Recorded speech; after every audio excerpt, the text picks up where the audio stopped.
empty room, so I'm glad. My name is Ruth Robertson, and I'm going to talk to you about the ISO 9001 2015 standard and what the implications are for the supply chain. So first of all, I'll just introduce myself. My name is Ruth Robertson. A bit about my background. Originally, I worked for a company called Henkel, you may know, where we manufactured adhesives. I was there for almost 10 years and worked for a company called Indiver, who provide waste management services to throughout the country to pharmaceutical industry, and built the first waste energy plant in Ireland. For both those, I was responsible for quality, environmental, health and safety, and then went on and moved into the consultancy field, and now have my own business, Bambus Solutions. So what I want to talk to you today is about ISO 9001 2015, and to look at it from two angles really. So if your customers, so if you're the supplier and your customers have ISO 9001 2015, what are the implications for you? What can you expect? What are the type of things that they're looking at? And then also, if you're the customer and you're looking at different suppliers, what's the advantage for you to look at one that does have ISO 9001?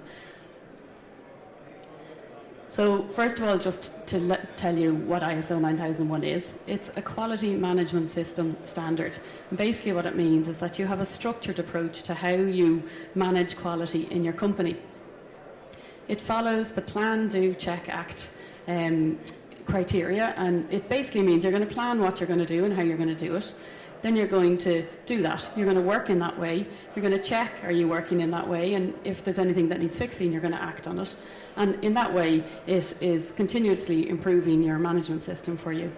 And ultimately, the main aim is that the company can consistently provide whatever product or service it is that they're offering to their customer. And the word consistently is the important one there.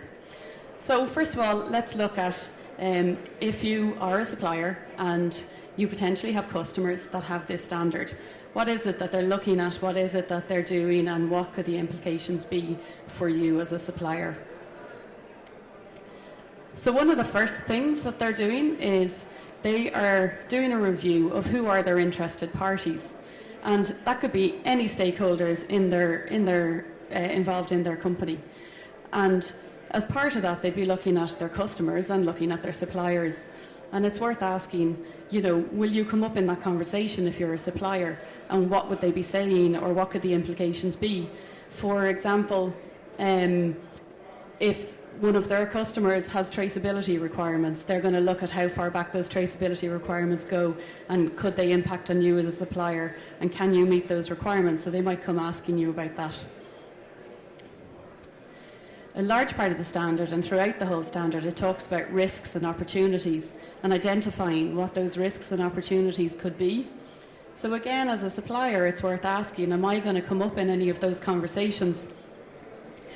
Could they be looking at me potentially as a supplier, and maybe there's some risks there? For example, if you're their only supplier, they might be looking at, is that a risk for the company that they're our only supplier, and how can we alleviate that risk, or how can we put actions in place to prevent that risk?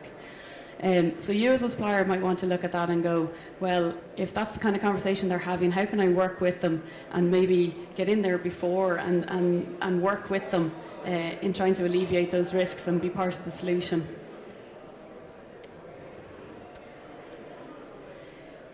The main clause that has an impact on the supply chain is clause 8.4, and it has a requirement that you control all your providers who provide external processes, products or services. And the main intent of this is that even though as a company you might use somebody external for providing any of those services, products or processes, that they're still part of the quality management system, and they still have to have the same level of control, because ultimately ISO 9001 wants you to ensure that you can consistently meet the requirements of your customer, so they're just as important. So what does it include? If you as a supplier are providing anything that goes into their ultimate end product, be it a raw material or a part or anything like that that forms their end product or their end service, then you'll be included in their controls. Or if you provide a product or a process or a service direct to their customer without it ever going anywhere near them themselves, you'll still be included in that. Or if you form a part of their process. So, for example, if you form part of the installation team, or if you provide the customer service or the aftercare or anything like that, you'll be a part of that process. And the company need to look at how are they going to control that. So what is required? The company have to look at and set criteria for how are they going to evaluate, to select, to monitor and to re-evaluate each of their providers. And ultimately the aim of this is that they fully understand the supplier and what their capabilities are, and again the risks, are there any risks there, any actions that need to be taken or any controls that are needed.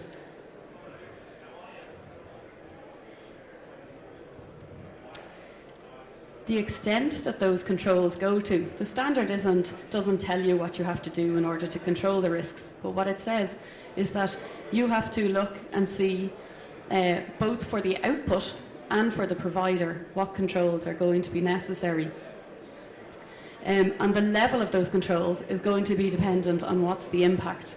So, for example, if you provide a raw material, and that raw material can have a serious impact on their ongoing quality of their own product or on the safety, then obviously the company is going to look at having much more in-depth controls over that. And controls can range from anything from that they just give you the criteria of what it is they want something to be made to the specs, or it can be that they want to carry out inspections in your premises before the product even moves. It might be that they go and want to do lab analysis, or that they bring it into their own premises and do inspections at that stage. And again, the level of that is going to depend both on what's the impact that it can have on their own product and on their own customer satisfaction, and also what controls you already as a supplier would have in place. So if they can see that you have extensive controls in place, their own controls that they put on top of that could be less. So if you're a supplier, how will you know what your customer wants? Or how will you know what they need or what level of control that they're looking for? Well, the standard actually tells them that they have to communicate with their provider. They have to tell them what is it that they require to the level of detail that ensures that the supplier knows what's required.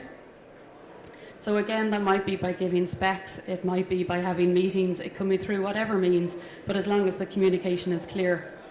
They also have to communicate as to how they interact together. So how are they going to work together going forward? How do they communicate? Who do they contact? If things go wrong, if there's changes, how does that interaction work?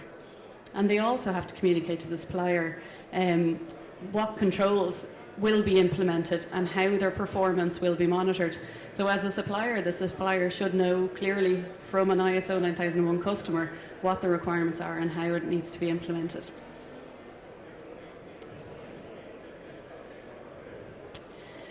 Fundamentally, and this is absolute basics and doesn't even need to be said, and whether a company has ISO 9001 or not, the fundamental thing between the supplier and the customer is the communication.